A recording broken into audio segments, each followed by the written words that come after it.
I'd like to start with just a moment of silence and prayer and contemplation for Erica, Charlie's wife, his son, and his daughter.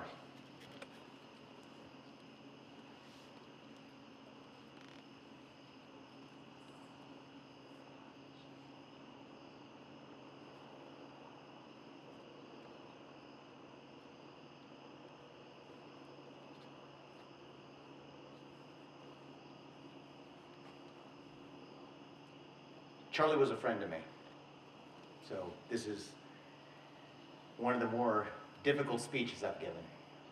But one of my favorite moments with him were actually when the cameras were off. We spent a lot of time in front of cameras together, right? Live streaming to social media and in front of thousands of college students on different campuses across the country. But my favorite moments with him or actually when we were together one-on-one. It was often backstage. It was often in a long car ride across a state, or on a couple occasions, a flight across the country. And we would have conversations that were often philosophical, even occasionally theological in nature. And I have to say, Charlie was a little different. Most of us are, but Charlie was a little different in those settings. He was curious, very open to being challenged, not in a way that was winning an argument, but in a way that was getting to what was true. And we pushed each other. We had a lot of fun in those conversations. One of those conversations I remember was at the University of North Carolina last fall. We were backstage at UNC, and he's such a guy of ideas, right? That's what he wanted to discuss. He loved our history. And so he said, you know what? You know what messed up our generation's love of capitalism? So he's a young millennial, I'm an older millennial. What's that?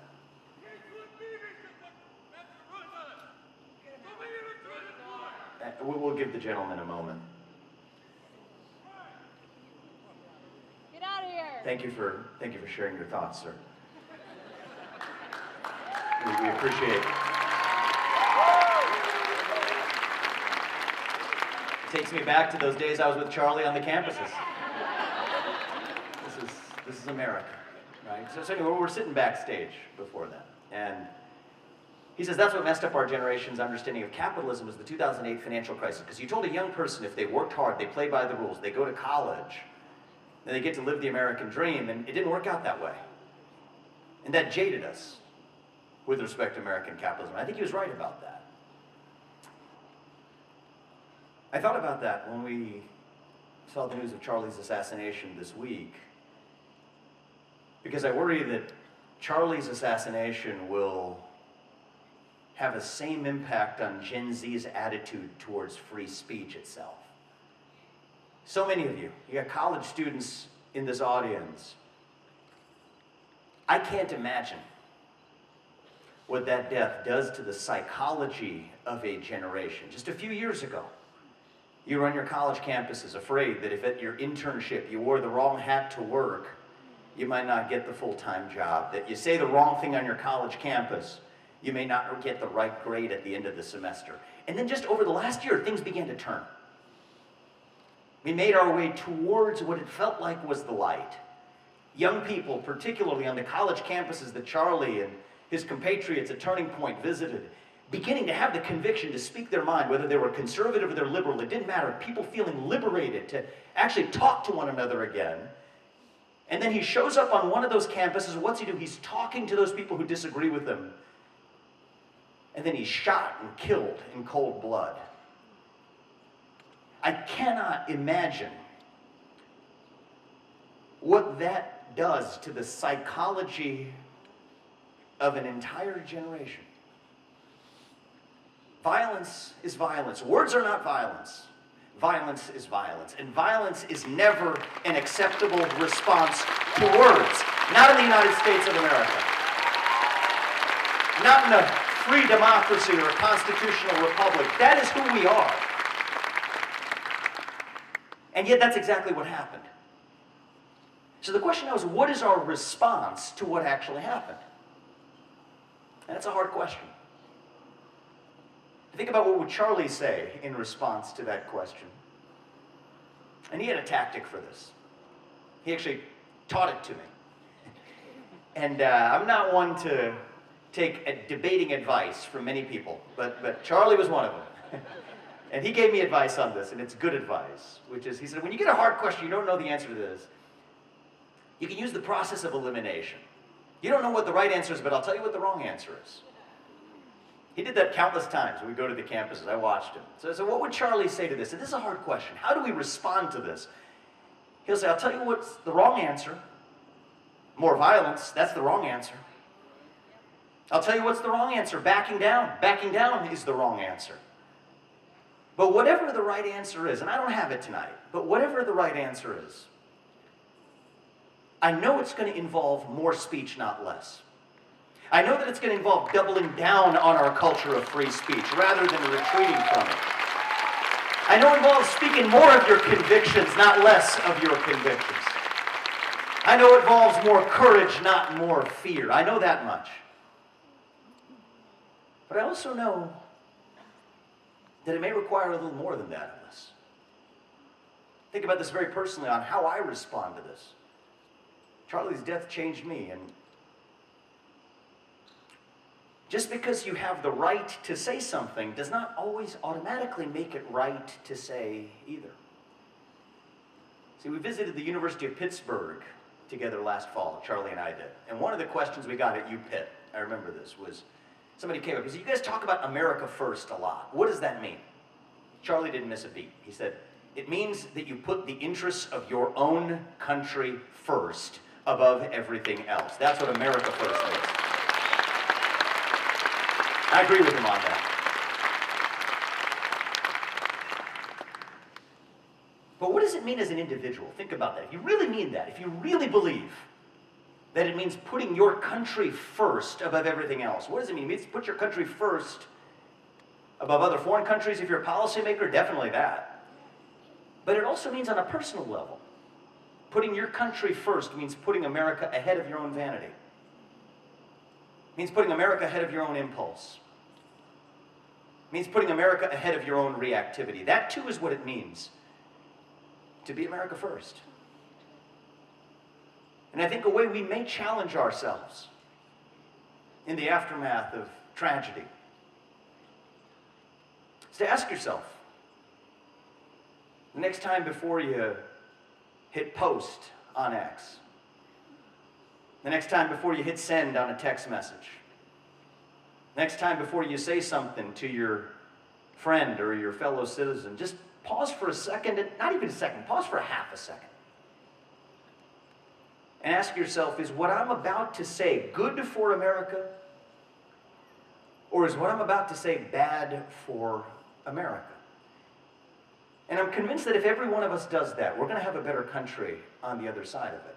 Now, to be clear, we're going to disagree. Different people will disagree on what that means, right? Different people in this country, maybe even here tonight, certainly across our state and definitely across our country, have vastly different opinions on what is actually good for America and what's bad for America. I'm not asking you to resolve that, but for yourself, as one person who utters what you have to say, just pause and ask yourself, do you believe what you are about to say is going to be good for America, or is it going to be bad for America? That too is part of what it means to put America first. That's what Charlie wanted us to do, put America first, and that's what we're going to do. Now, I remember fondly, and I will for the rest of my life, the last time I saw Charlie in person.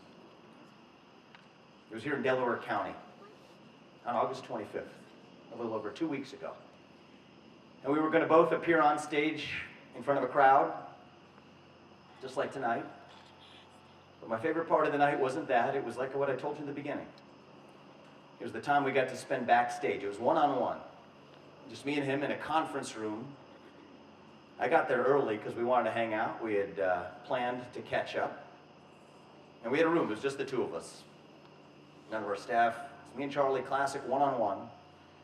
And he goes right to ideas. That's who he was. He said, I want to talk to you about something. All right, so we talked about this idea of America first, right? Steve, I want to workshop something with you. And this is a private conversation, but I feel comfortable sharing it publicly now in light of what happened in the last week. He said, I'm not ready, we're not doing this, on stage or in public or anything, but let's workshop something, all right? What happens to the Make America Great Again movement after we have already once made America great again?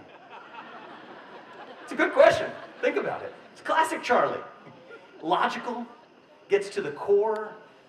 It's about the heart of our country and our national interests, and this is Charlie at his best. So it made me think. I said, okay, I caught me off guard. I said, okay, let's talk about that. He said, I got something, I'm gonna workshop it with you, all right? Stay with me for a second, he says. American victory. That's what comes next. Victory is our manifest destiny. It's Charlie's words, not mine. Last time I saw him, one-on-one in a conference room in Delaware County. And it was interesting. You think about this guy, this is what's on his mind. The love of this country was in his bones. It was in his soul. That's my message to his misguided killer tonight. Is that you may have killed his body, but you will never kill his soul. In fact, you have single-handedly made his legacy immortal in the United States of America.